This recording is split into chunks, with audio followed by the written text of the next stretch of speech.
మిమ్మల్ని బాధ పెట్టే విషయం అయి ఉండొచ్చు బహుశా. ఆ ఫోటోలో ఉన్నటువంటి వ్యక్తి ఎవరు, ఏమైంది? తను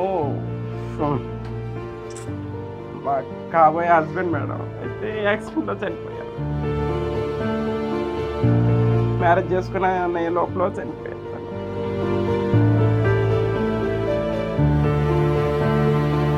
అంటే ఒంటరిదారి చేసి చనిపోయారు.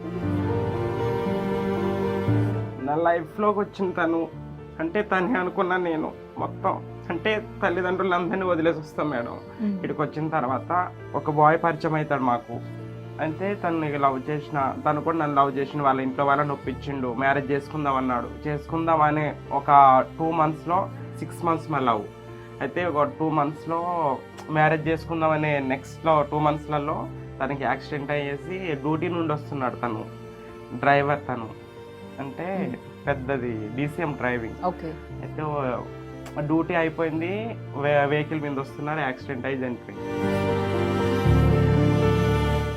సన, నీకు ప్రపోజ్ చేసినటువంటి వ్యక్తి పేరేంటి? ఆ ప్రపోజ్ వచ్చినప్పుడు మీరు అనుకున్నారా నేను ట్రాన్స్ ఉమెన్, నన్ను యాక్సెప్ట్ చేస్తారా, ఒక ఫ్యామిలీ నాకు మళ్ళీ వస్తుందా, ఇది దేవుడు ఇచ్చినటువంటి వరమా అని భావించారా అసలు మీరు ఆ టైంలో?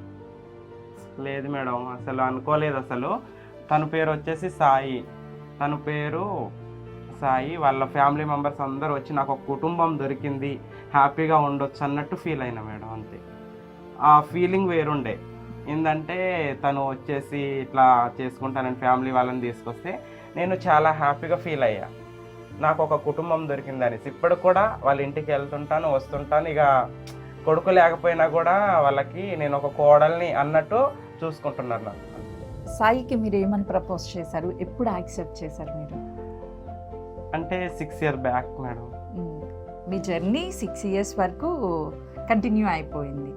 సో ఎలా ప్రపోజ్ చేశారు? ఒక్కసారి సాయి ఎదురుగా ఉన్నాడు అని మీరు అనుకుంటే ఇప్పుడు ఎలా ప్రపోజ్ చేసేవాళ్ళు, ఏం చెప్తారు? అంటే తనకి ఎట్లా, తను నన్ను మమ్మీ అని పిలిచేది, నేనేమో అమ్మ అని పిలిచేది మేడం. అమ్మ ఐ లవ్ యూ.